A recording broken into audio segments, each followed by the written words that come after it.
2 Kings, chapter 18. Now in the 3rd year of Hoshea son of Elah king of Israel, Hezekiah the son of Ahaz king of Judah began to reign.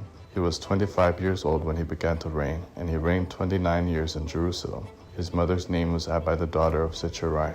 He did that which was right in Yahweh's eyes, according to all that David his father had done.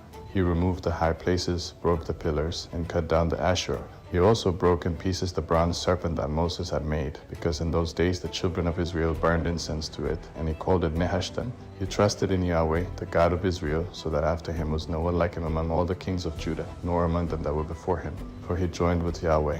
He didn't depart from following him, but kept his commandments, which Yahweh commanded Moses. Yahweh was with him. Wherever he went, he prospered. He rebelled against the king of Assyria and didn't serve him. He struck the Philistines to Gaza and its borders, from the tower of the watchman to the fortified city. In the 4th year of King Hezekiah, which was the 7th year of Hoshea son of Elah king of Israel, Shalmaneser king of Assyria came up against Samaria and besieged it.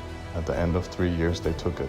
In the 6th year of Hezekiah, which was the 9th year of Hoshea king of Israel, Samaria was taken. The king of Assyria carried Israel away to Assyria and put them in Hala and on the Haber, the river of Gazan, and in the cities of the Medes, because they didn't obey Yahweh their God's voice, but transgressed his covenant, even all that Moses the servant of Yahweh commanded, and would not hear it or do it. Now in the 14th year of King Hezekiah, Sennacherib king of Assyria came up against all the fortified cities of Judah and took them. Hezekiah king of Judah sent to the king of Assyria at Lachish, saying, I have offended you. Withdraw from me. That which you put on me I will bear. The king of Assyria appointed to Hezekiah king of Judah 300 talents of silver and 30 talents of gold. Hezekiah gave him all the silver that was found in Yahweh's house and in the treasures of the king's house. At that time Hezekiah cut off the gold from the doors of Yahweh's temple and from the pillars which Hezekiah king of Judah had overlaid, and gave it to the king of Assyria. The king of Assyria sent Tartan, Absaris, and Rabshakeh from Lachish to King Hezekiah with a great army to Jerusalem. They went up and came to Jerusalem. When they had come up, they came and stood by the conduit of the upper pool, which is in the highway of the fuller's field. When they had called to the king, Eliakim the son of Hilkiah, who was over the household, and Shebni the scribe, and Joe the son of Asaph the recorder came out to them. Rabshakeh said to them, Say now to Hezekiah, the great king, the king of Assyria, says, What confidence is this in which you trust? You say, There is counsel and strength for war. Now on whom do you trust, that you have rebelled against me? Now, behold, you trust in the staff of this bruised reed, even in Egypt. If a man leans on it, it will go into his hand and pierce it. So is Pharaoh king of Egypt to all who trust on him. But if you tell me, We trust in Yahweh our God, isn't that he whose high places and whose altars Hezekiah has taken away, and has said to Judah and to Jerusalem, You shall worship before this altar in Jerusalem? Now therefore, please give pledges to my master the king of Assyria, and I will give you 2,000 horses if you are able on your part to set riders on them. How then can you turn away the face of one captain of the least of my master's servants, and put your trust on Egypt for chariots and for horsemen?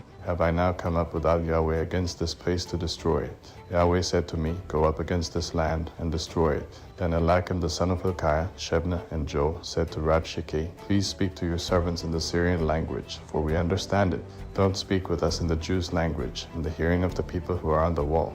But Rabshakeh said to them, Has my master sent me to your master and to you to speak these words? Hasn't he sent me to the men who sit on the wall to eat their own dung and to drink their own urine with you? Then Rabshakeh stood and cried with a loud voice in the Jews' language and spoke, saying, Hear the word of the great king, the king of Assyria. The king says, Don't let Hezekiah deceive you, for he will not be able to deliver you out of his hand. Don't let Hezekiah make you trust in Yahweh, saying, Yahweh will surely deliver us, and this city shall not be given into the hand of the king of Assyria.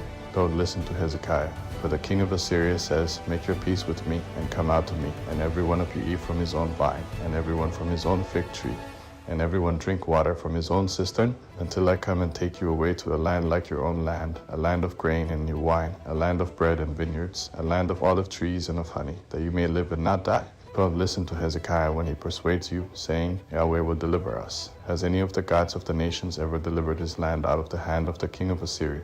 Where are the gods of Hamath and of Arpad? Where are the gods of Sepharvaim, of Hena and Iba? Have they delivered Samaria out of my hand? Who are they among all the gods of the countries that have delivered their country out of my hand, that Yahweh should deliver Jerusalem out of my hand? But the people stayed quiet and answered him not a word, for the king's commandment was, Don't answer him. And Eliakim the son of Hilkiah, who was over the household, came with Shebna the scribe and Joe the son of Asaph the recorder to Hezekiah with their clothes torn, and told him Rabshakeh's words.